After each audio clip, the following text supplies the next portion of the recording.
SDO Domkal sub ডিভিশনের ব্যবস্থাপনায় online ক্লাসে আমি মোহাম্মদ ফেরদৌস ওয়াহিদ সেলিম, প্রধান শিক্ষক, কাজীপাড়া হরিদাস বিদ্যাভবন।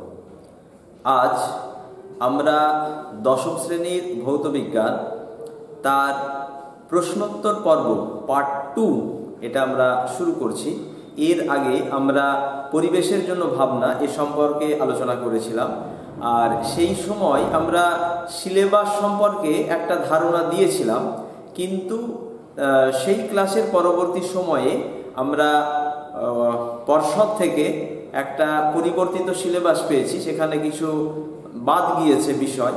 তো সে সম্পর্কে তোমাদের ভৌত বিজ্ঞানেরই যে রসায়ন অংশ পড়ানো হচ্ছে সেখানে আলোচনা হয়েছে। আমি সংক্ষেপে তবুও কোন চ্যাপ্টারের কত মার্কস থাকছে সেইটা আমি একটু বলে দিচ্ছি খুব সংক্ষেপে। তারপরে আমরা গ্যাসের আচরণ প্রশ্নোত্তর পর্ব পার্ট 2 আমরা শুরু করব। আমরা দেখছি এখানে যে সিলেবাস ফর মাধ্যমিক পরীক্ষা 2021 ভৌত বিজ্ঞান, সেখানে আছে সাধারণ অংশতে আছে পরিবেশের জন্য ভাবনা। পরিবেশের জন্য ভাবনাতে আছে মোট 5 মার্ক, সেখানে এমসিকিউ 1 মার্কের আছে, are very short answer type 1 মার্কের 2টো আছে এবং 2 মার্কের একটা আছে, মোট 5। আর তারপরে আছে গ্যাসের আচরণ, সেখানে মোট 8 মার্ক আছে এবং 8 মার্কের মধ্যে MCQ 1 are very short answer type এখানে 1 মার্কের 2টো, 2 মার্কের একটা এবং 3 মার্কের একটা আছে। আর রাসায়নিক গণন এখানে আছে এমসিকিউ একটা আছে এবং 3 মার্কের একটা, এটা সাধারণত একটা অঙ্ক হবে, মোট 4 মার্কের। আর পদার্থবিদ্যা এখানে আছে আলোতে মোট কিন্তু 17 মার্ক আছে। 17 মার্কের মধ্যে এমসিকিউ 3টে, ভেরি শর্ট অ্যান্সার টাইপ 3টে, 2 মার্কের একটা আর 3 মার্কের 3টে, মোট 17 হলো। এবং চলতড়িৎ, এই যে চলতড়িৎ এখানেও কিন্তু মোট 17 মার্কের আছে। এমসিকিউ আছে 3টে, ভেরি শর্ট অ্যান্সার টাইপ এখানে 3টে আছে, 2 মার্কের একটা আছে আর 3 মার্কের 3টে, মোট 17। আর রসায়ন অংশে পর্যায় সারণী এবং মৌলদের ধর্মের পর্যাবৃত্ততা এখানে আছে মোট 10 মার্কের, এমসিকিউ 2টো আছে। আর 1 মার্কের কোশ্চেন মানে ভেরি শর্ট অ্যান্সার টাইপ 3টে আছে, 2 মার্কের একটা আছে এবং 3 মার্কের একটা আছে, মোট 10। আর আয়নীয় এবং সমযোজী বন্ধন এখানে মোট 15 মার্কের আছে, সেখানে 1 মার্কের এমসিকিউ 2টো, 1 মার্কের ভেরি শর্ট অ্যান্সার টাইপ 4টে আছে, 2 মার্কের 3টে আছে এবং 3 মার্কের একটা আছে, মোট 15 মার্ক। আর তড়িৎ প্রবাহ ও রাসায়নিক বিক্রিয়া এখানে মোট 14 মার্ক আছে, এমসিকিউ আছে 2 মার্কের are very short answer type আছে 4টে আর 2 মার্কের আছে একটা এবং 3 মার্কের আছে 2টো, মোট 14। তো এখানে মোট হয়ে যাচ্ছে 90 মার্ক। বাদবাকি যে অধ্যায়গুলো আছে সেই অধ্যায়গুলো কিন্তু পড়বার কোনো প্রয়োজন নেই। আমরা এবার সরাসরি চলে আসছি। এর আগে যেটা আমরা আলোচনা করেছিলাম প্রশ্নোত্তর পর্ব পরিবেশের জন্য ভাবনা, সেখানে 5 মার্কের আলোচনা হয়েছিল। আজকে আমরা আলোচনা করব গ্যাসের আচরণ। আমরা গ্যাসের আচরণে আজকে প্রশ্নোত্তর পর্ব 2 আলোচনা করছি। এখানে আমরা আবার দেখে নিচ্ছি যে গ্যাসের আচরণে মোট কিন্তু 8 মার্কের প্রশ্ন থাকবে, এমসিকিউ থাকবে একটা আর 1 মার্কের মানে ভেরি শর্ট অ্যান্সার টাইপ থাকবে 2টো, আর 2 মার্কের থাকবে একটা এবং 3 মার্কের থাকবে একটা। 3 মার্কের এখানে কিন্তু একটা অঙ্কও থাকতে পারে বা এমনি একটা বড় কোশ্চেন থাকতে পারে। তো এখানে যেহেতু আছে একটা আছে এমসিকিউ, তাহলে 1 মার্কের এমসিকিউ অনেক রকম হতে পারে। তার মধ্যে আমি এখানে কয়েকটা আলোচনা করছি। যেমন গ্যাসের আচরণ, এখানে একটা প্রশ্ন হচ্ছে এমসিকিউ এ যে একটি বায়ু বুদবুদ হ্রদের তলদেশ থেকে ওপরে উঠে এলে এর আয়তন অপশন এ আছে বৃদ্ধি পায়, অপশন বি হ্রাস পায়, অপশন সি একই থাকে এবং অপশন ডি কোনোটি নয়। এর উত্তর কোনটা হবে? না, এর উত্তর হবে আয়তন বৃদ্ধি পায়। এরপরের কোশ্চেন, জলের স্ফুটনাঙ্কের মান পরম স্কেলে হবে option A 0 kelvin, option B 273 kelvin, option C 100 kelvin, option D 373 kelvin. আমরা এর আগে যে ক্লাস নিয়েছিলাম গ্যাসের আচরণে, সেখানে আমরা দেখেছিলাম যে সেলসিয়াস থেকে যখন আমরা কেলভিনে যাব, সেলসিয়াস থেকে যখন আমরা কেলভিনে যাব তখন কি হয় না, তার মানটা পেতে গেলে 273 যোগ করতে হয়। তাহলে এখানে আছে কত, জলের স্ফুটনাঙ্ক। জলের স্ফুটনাঙ্ক আমরা জানি ডিগ্রি সেলসিয়াসে কত, 100 ডিগ্রি সেলসিয়াস। তাহলে যখন এটাকে আমরা কেলভিনে রূপান্তর করব তখন 100 প্লাস 273 কেলভিন, এখানে ডিগ্রি লিখতে হয় না, তাহলে হয়ে যায় 373 কেলভিন। তাহলে আমরা জলের স্ফুটনাঙ্কের মান আমরা এখানে পেয়ে যাচ্ছি অপশন ডি, পরম স্কেলে হবে 373 কেলভিন।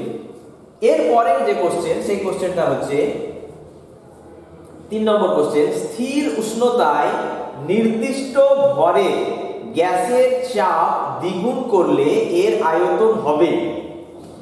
অপশন এ 4 গুণ, অপশন বি দ্বিগুণ, অপশন সি অর্ধেক, আর অপশন ডি পরিবর্তন হবে না।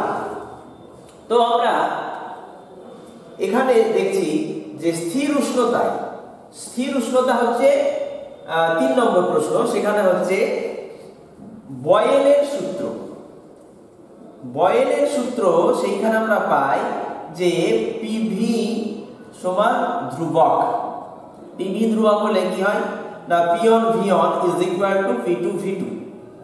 এবার এখানে বলছে 3 নম্বর প্রশ্নে যে স্থির উষ্ণতায় নির্দিষ্ট ভরের গ্যাসের চাপ দ্বিগুণ করলাম, অর্থাৎ P2টা সেটা হয়ে গেল P1 এর ডবল।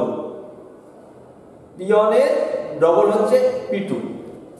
তাহলে আমরা লিখতে পারি যে P1 V1 is equal to, P2 এর জায়গায় লিখব 2P1 ইনটু V2। তাহলে এই P1 এই P1 কেটে গেল, তাহলে V1 is equal to 2 into V2 বা V2 is equal to V1 by 2, অর্থাৎ V1 এর অর্ধেক হয়ে যাচ্ছে। আমরা এখানে দেখছি অপশনে 3 নম্বর প্রশ্নে যে স্থির উষ্ণতায় নির্দিষ্ট ভরের গ্যাসের চাপ দ্বিগুণ করলে এর আয়তন হবে অর্ধেক। অপশন সি উত্তরটা, সঠিক উত্তর হচ্ছে অপশন সি। 4 নম্বর প্রশ্ন, সেখানে আমরা দেখছি যে এসটিপি তে গ্রাম আণবিক আয়তনের মান। Option A 11.2 litre, option B 22.4 litre, option C 2.24 litre, option D 1.12 litre. আমরা জানি যে এসটিপি তে বা এনটিপি তে যাই বলি যে আণবিক আয়তনের মান হচ্ছে 22.4 লিটার, অর্থাৎ এক্ষেত্রে সঠিক উত্তরটা হচ্ছে অপশন বি। এরপরে 5 নম্বর কোশ্চেন, 5 নম্বর কোশ্চেনে সেখানে আসছে যে পরম উষ্ণতায় আদর্শ গ্যাসের আয়তন। অপশন এ তে 0, অপশন বি তে অসীম, অপশন সি 22.4 লিটার এবং অপশন ডি কোনোটি নয়। তো এখানে উত্তর হবে পরম উষ্ণতায় আদর্শ গ্যাসের আয়তন 0, অর্থাৎ 0 কেলভিন বা -273 ডিগ্রি সেলসিয়াস উষ্ণতায় গ্যাসের আয়তন এবং চাপ দুটোই কিন্তু 0 হয়ে যায়। এরপরের কোশ্চেন, অপশন হচ্ছে কোশ্চেন 6,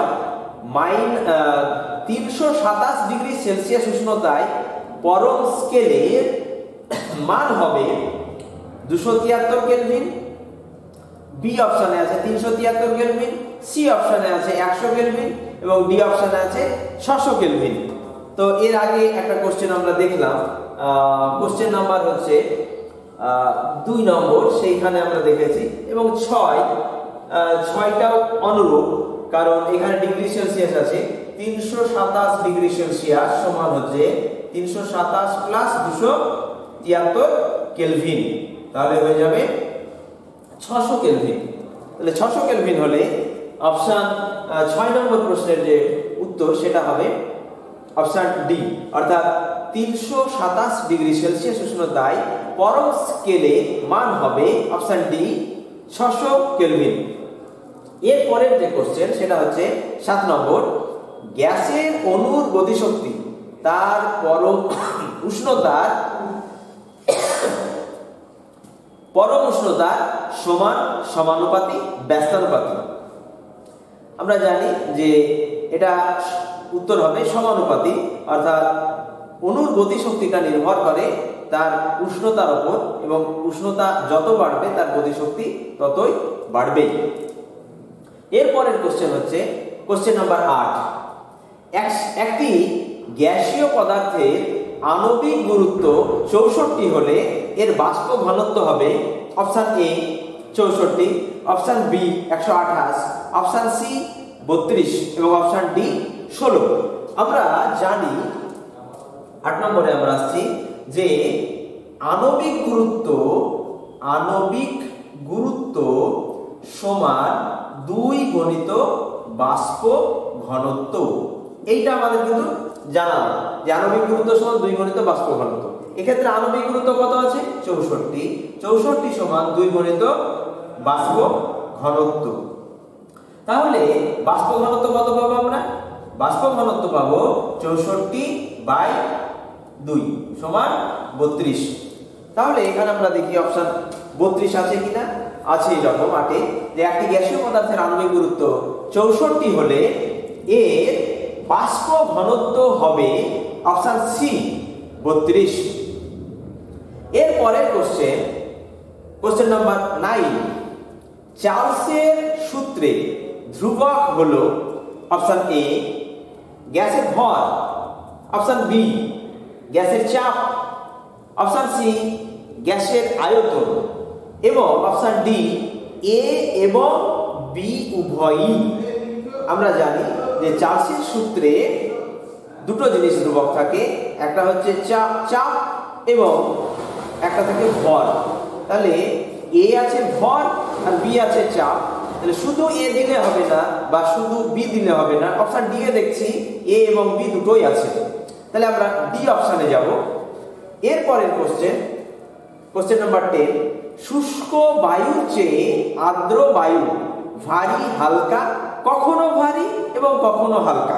অপশন সি এ এটা আছে, কখনো ভারী এবং কখনো হালকা। আমরা আমাদের একটা ধারণা আছে যে আর্দ্র জলীয় বাষ্পপূর্ণ বায়ু একটু ভারী হবে, তা কিন্তু নয়, আমাদের ধারণাটা ভুল। আমাদের জেনে রাখতে হবে যে জলীয় বাষ্পপূর্ণ বায়ু কিন্তু হালকা। তাই 10 উত্তর হচ্ছে শুষ্ক বায়ুর চেয়ে আর্দ্র বায়ু হালকা। তাহলে আমরা এই যে 10টা মতো এমসিকিউ আলোচনা করলাম, এরপরে আমরা যেগুলো আলোচনা করব সেটা হচ্ছে শূন্যস্থান পূরণ বা সত্য মিথ্যা স্তম্ভ মিলানো এবং বড় কোশ্চেন, সেখানে অঙ্কও থাকবে।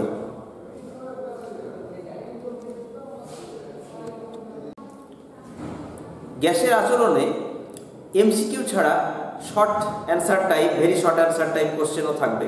কি কোশ্চেনগুলো থাকে সেগুলো আমরা একটু দেখে নিই। অতি সংক্ষিপ্ত উত্তর ভিত্তিক প্রশ্ন থাকবে, ভিস্যাক বা শূন্যস্থান পূরণ এরকম কোশ্চেন থাকবে। সত্য বা মিথ্যা লেখো এগুলো থাকতে পারে, এবং স্তম্ভ মিলানো অর্থাৎ বাম স্তম্ভ ও ডান স্তম্ভ মেলানো এরকম প্রশ্ন কিন্তু থাকতে পারে। আমরা যদি 1 নম্বরের কোশ্চেন থাকে, এইরকম কোশ্চেন হতে পারে। 1 নম্বর প্রশ্ন, চার্লসের সূত্রে ধ্রুবকগুলি কি কি? না, চার্লসের দুটো ধ্রুবক রাশি থাকে, একটা হচ্ছে গ্যাসের ভর এবং একটা হচ্ছে গ্যাসের চাপ। Next question number 2। বয়েলের সূত্রে ধ্রুবকগুলি কি কি? এর উত্তর, বয়েলের সূত্রে ধ্রুবকগুলি গ্যাসের ভর এবং গ্যাসের উষ্ণতা।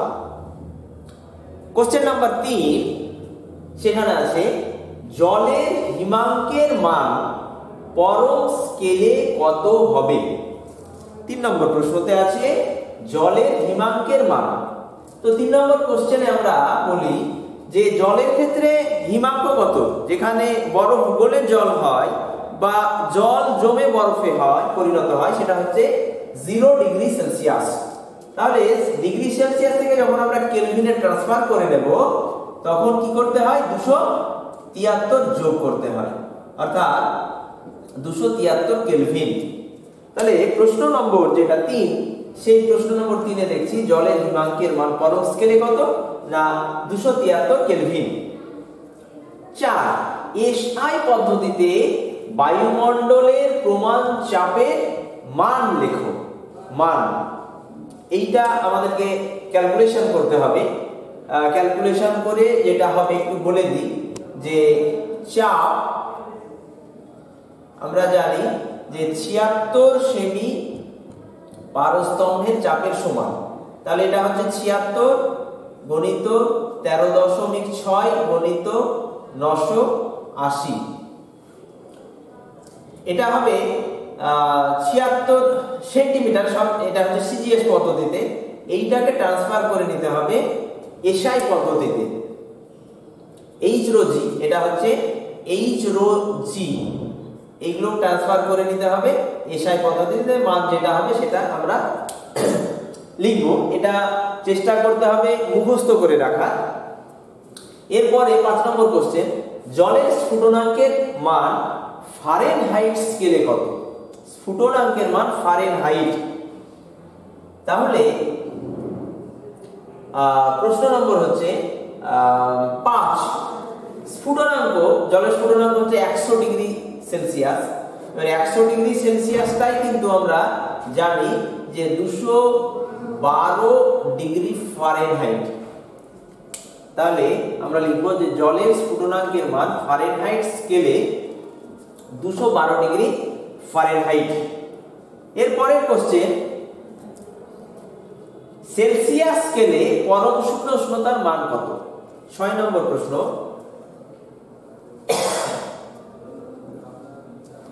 সেলসিয়াস স্কেলে পরম শূন্য উষ্ণতার মান কত? পরম শূন্য মানে হচ্ছে যেখানে কোনো গ্যাসের আয়তন এবং চাপ শূন্য হয়ে যায় এবং সেটা হচ্ছে 0 কেলভিন বা -273 ডিগ্রি সেলসিয়াস। এইখানে গ্যাসের চাপ এবং আয়তন শূন্য হয়ে যায়। তাহলে 6 নম্বর প্রশ্ন সেলসিয়াস স্কেলে বলেছে, তাহলে -273 ডিগ্রি সেলসিয়াস হচ্ছে পরম শূন্য উষ্ণতার মান। এরপরে আছে 7 নম্বর প্রশ্ন, খুব ইন্টারেস্টিং প্রশ্ন। 30 ডিগ্রি সেলসিয়াস এবং 300 কেলভিন এর মধ্যে কোন উষ্ণতাটি বেশি? 300 কেলভিন না 30 ডিগ্রি সেলসিয়াস? আমাদের আপাতভাবে দেখে মনে হচ্ছে 30 এর থেকে তো 300 অনেক বেশি, তাহলে 300 কেলভিনই হয়তো বেশি হবে। তো আমরা দেখব যে এই দুটো একক কিন্তু এক নয়, ভিন্ন। আমরা চেষ্টা করব একই এককে নিয়ে আসতে। তাহলে 30 ডিগ্রি সেলসিয়াসকে যদি আমরা কেলভিন করি তাহলে 30 এর সঙ্গে 273 যোগ করতে হয়। যোগ করলে হয় 303 কেলভিন। তাহলে একটা হচ্ছে 30 ডিগ্রি সেলসিয়াস মানে 303 কেলভিন, আর একটা আছে 300 কেলভিন। এই দুটোর মধ্যে আমরা দেখতে পাচ্ছি যে 303 কেলভিনটাই বেশি, অর্থাৎ 303 কেলভিন মানে হচ্ছে 30 ডিগ্রি সেলসিয়াস। তাহলে এখানে উত্তর হবে যে 30 ডিগ্রি সেলসিয়াস এবং 300 কেলভিনের মধ্যে 30 ডিগ্রি সেলসিয়াস উষ্ণতাটি বেশি। এরপরের কোশ্চেন 8, বয়েলের সূত্রানুসারে পি বনাম ভি লেখচিত্রের প্রকৃতি কেমন হবে? এই যে কোশ্চেনটা 1 নম্বরের কোশ্চেন, 8 নম্বর কোশ্চেন, যে বয়েলের সূত্রানুসারে পি বনাম ভি। এইখানে আমরা দেখি যে যদি x অক্ষ বরাবর ভি প্লট করি এবং y অক্ষ বরাবর পি প্লট করি, তাহলে আমরা সেই সময় যখন ক্লাস নিয়েছি দেখিয়েছি যে লেখচিত্রটা এইরকম হয়েছে, পরাবৃত্ত, সমপরাবৃত্ত। আমরা এর উত্তর যখন লিখব প্রকৃতি কেমন, আমরা কিন্তু ছবিতেও দেখিয়ে দিতে পারি, অথবা আমরা এখানে লিখতে পারি পরাবৃত্ত, সমপরাবৃত্ত, এটাও কিন্তু আমরা লিখতে পারি। এরপরে যেটা হচ্ছে 8, 9, ফারেনহাইট স্কেলে পরম শূন্য উষ্ণতার মান কত? ফারেনহাইট স্কেলে পরম শূন্য উষ্ণতা, তাহলে এটা কিভাবে আমরা পাবো? না 9 নম্বর প্রশ্ন, যে পরম শূন্য উষ্ণতার মানটা কত আমাদের জানতে হবে, 0 কেলভিন। এই 0 কেলভিনকে আমরা -273 ডিগ্রি সেলসিয়াস, এইটাকে আমরা করব কি না c/5 f - 32/9। এই যে সূত্র, এই সূত্রতে আমরা বসাবো সি এর মান কত বসাবো, সি এর মান বসাবো -273 বসাবো ডিগ্রি সেলসিয়াস যদি বসাই, এখান থেকে এফ ক্যালকুলেশন করে আমরা একটা ইস্যু পাবো এবং সেটাই কিন্তু আমাদের লিখতে হবে। এখানে অঙ্কের মতোই কোশ্চেনটা। এরপরে 10 নম্বর ভি বনাম ছোট হাতের টি, ভি বনাম ছোট হাতের টি লেখচিত্রের প্রকৃতি কিরূপ হবে। 10 নম্বর প্রশ্ন এইরকম যে এখানে আমরা ছবি এঁকে দেখাতে পারি, এক্স অক্ষ এটা ওয়াই অক্ষ, এক্স অক্ষে ছোট হাতের টি এবং ওয়াই অক্ষে ভি, এবং সেইখানে আমরা দেখব এই রকম একটা লেখচিত্র পাচ্ছি। ওয়াই কে একটা ছেদিতাংশ করছে, তাহলে একটা সরল রেখাই পাবো। তাহলে ওয়াই অক্ষকে ধনাত্মক ওয়াই অক্ষকে ছেদ করা একটি সরল রেখা পাবো। সরল রেখা এইরকম ভাবেই আমরা লিখবো এবং চেষ্টা করবো আমরা ছবিটা এঁকে দেওয়া। এর পরের কোশ্চেন আছে, এটা হচ্ছে ভি বনাম টি, 10 নম্বর প্রশ্ন এটা। এরপরে হচ্ছে 11 নম্বর চার্লসের সূত্রানুসারে ভি বনাম ক্যাপিটাল টি। এখানে 11 নম্বরটাও কিন্তু অনুরূপ, এইখানে এক্স অক্ষ বরাবর ক্যাপিটাল টি অর্থাৎ পরম শূন্য উষ্ণতা এবং ওয়াই অক্ষ বরাবর আয়তন, এটা হচ্ছে মূল বিন্দুগামী সরল রেখা কিন্তু এখানে হবে। অর্থাৎ এইখানে আমরা লিখব মূল বিন্দুগামী সরল রেখা, মূল বিন্দুগামী সরল রেখা।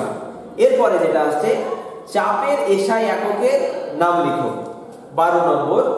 12 নম্বরে আমরা পাবো চাপ, তার এসআই একক সেটা হচ্ছে নিউটন পার মিটার স্কয়ার, বল বাই ক্ষেত্রফল, এটাই হচ্ছে চাপের এসআই এককের নাম।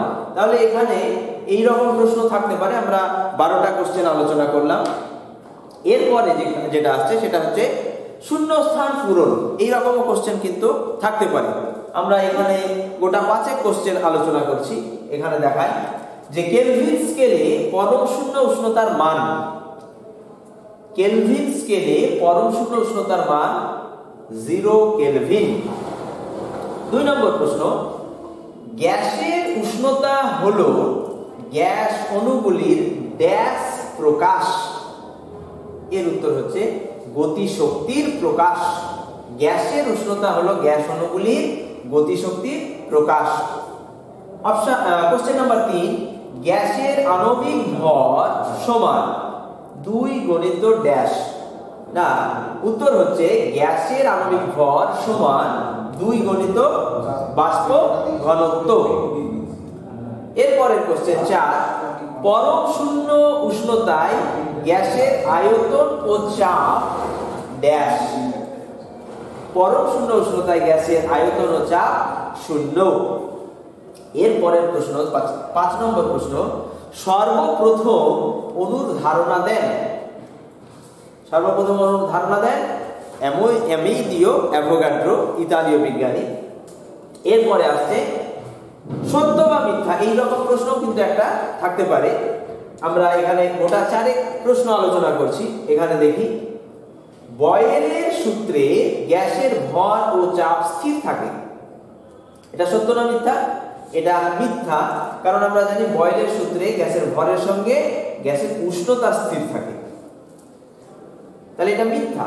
2 নম্বর প্রশ্ন, স্থির উষ্ণতায় নির্দিষ্ট ভরের গ্যাসের আয়তন চাপের সমানুপাতিক, এটাও কিন্তু মিথ্যা, কারণ স্থির উষ্ণতায় নির্দিষ্ট ভরে গ্যাসের আয়তন চাপের ব্যস্তানুপাতি, অর্থাৎ চাপ বাড়লে আয়তন কমে, ব্যস্তানুপাতি সেখানে সমানুপাতি আছে, মিথ্যা।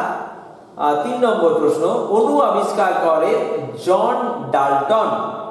আমরা কিছুক্ষণ আগেই বললাম যে অণু আবিষ্কার করেন অ্যামেলিও অ্যাভোগাড্রো, আর জন ডাল্টন আবিষ্কার করেন পরমাণু। তাহলে অণু আবিষ্কার করেন জন ডাল্টন, এই কথাটা মিথ্যে, এই উক্তিটি মিথ্যা। পরের প্রশ্ন 4 নম্বর প্রশ্ন, বাস্তব গ্যাস বয়েল ও চার্লসের সূত্র মেনে চলে না। বয়েলের সূত্র, চার্লসের সূত্র যখন মেনে চলবে সেটা হচ্ছে আদর্শ গ্যাস, এখানে বাস্তব গ্যাস বয়েলের সূত্র এবং চার্লসের সূত্র মেনে চলে না, এটাও মিথ্যে।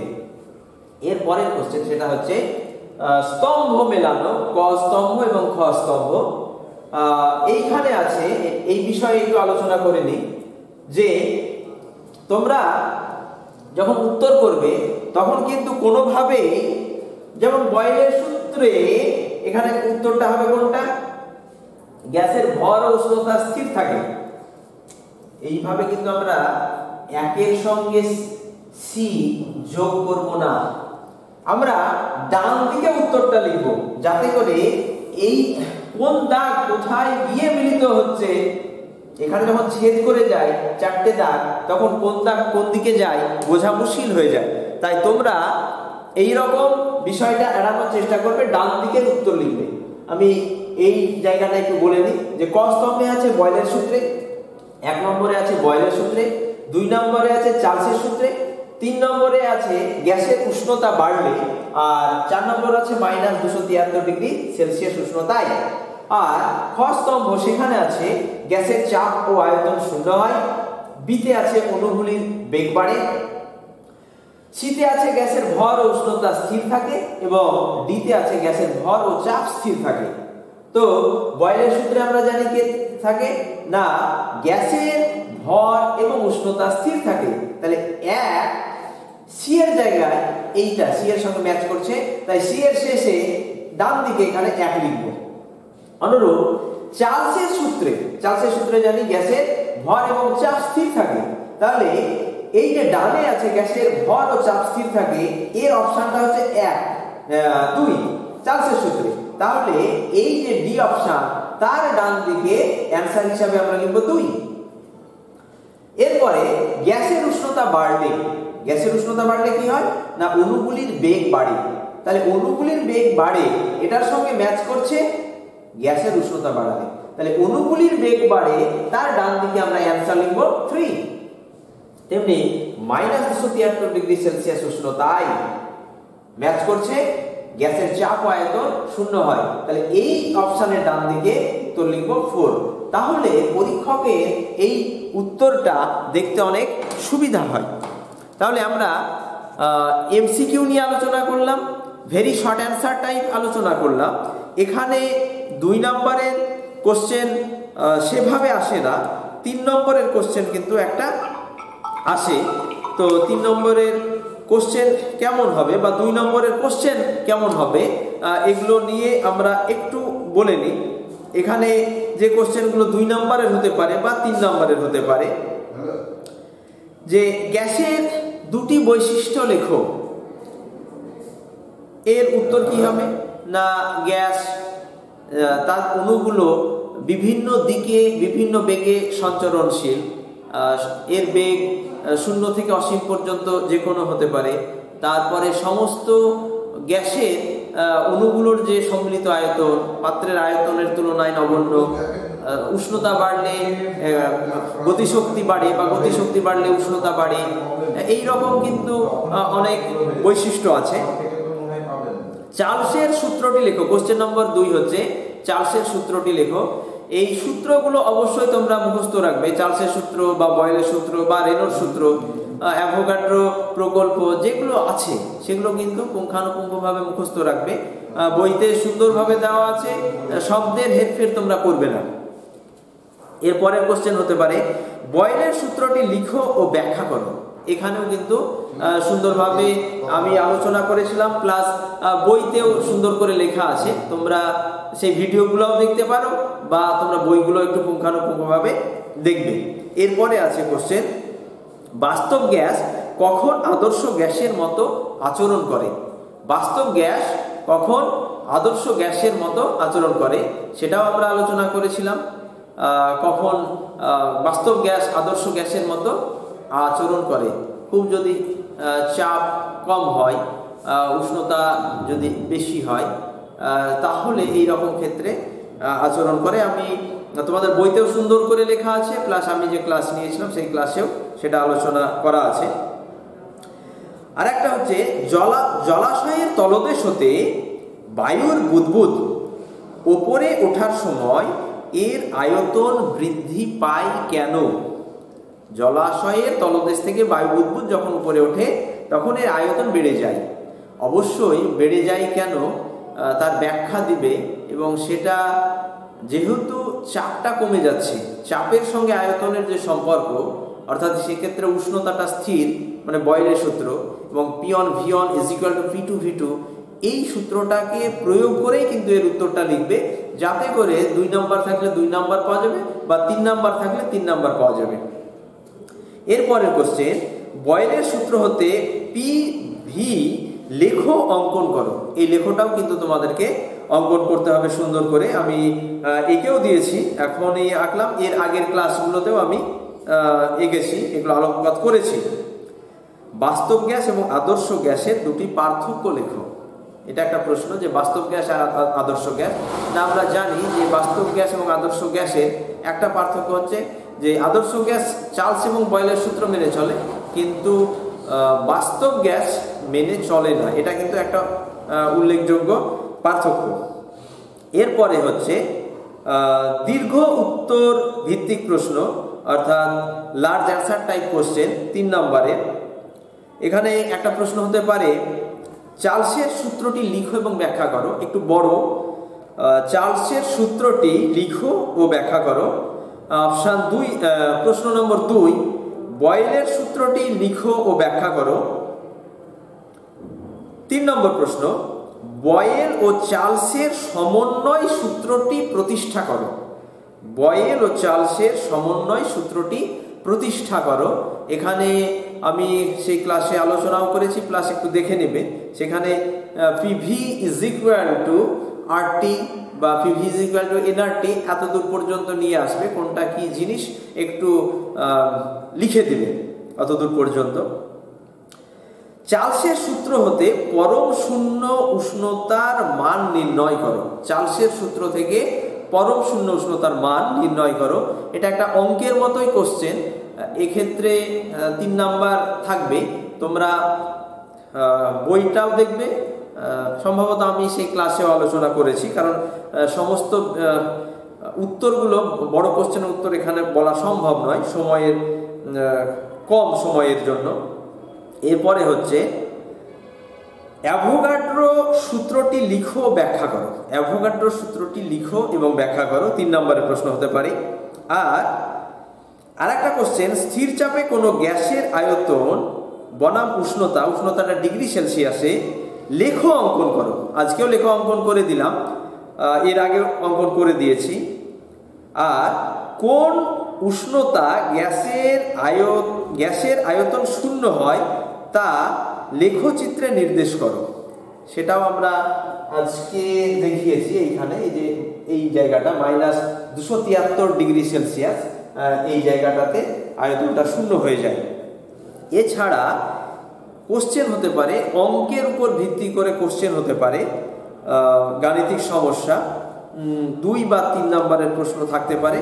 আমরা যখন ক্লাস নিয়েছিলাম তখন কয়েকটা অঙ্ক আলোচনা করেছিলাম, আর সেই অঙ্কের ক্লাসগুলো প্রয়োজনে আমি আবার দিয়ে দেব গ্রুপে।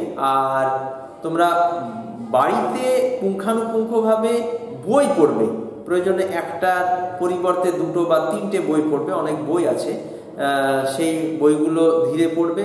আর যে ভিডিও ক্লাসগুলো হচ্ছে সেই ক্লাসগুলো খুব ধীরে ধীরে প্রয়োজনে পজ করে শুনবে, তাতে তোমরা সমস্ত প্রশ্নের কিন্তু উত্তর পেয়ে যাবে।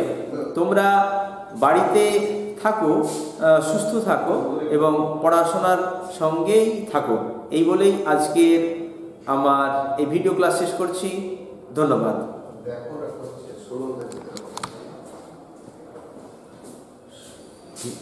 16 তারিখ না কত তারিখ করছে দেখো, ফর্মগুলো।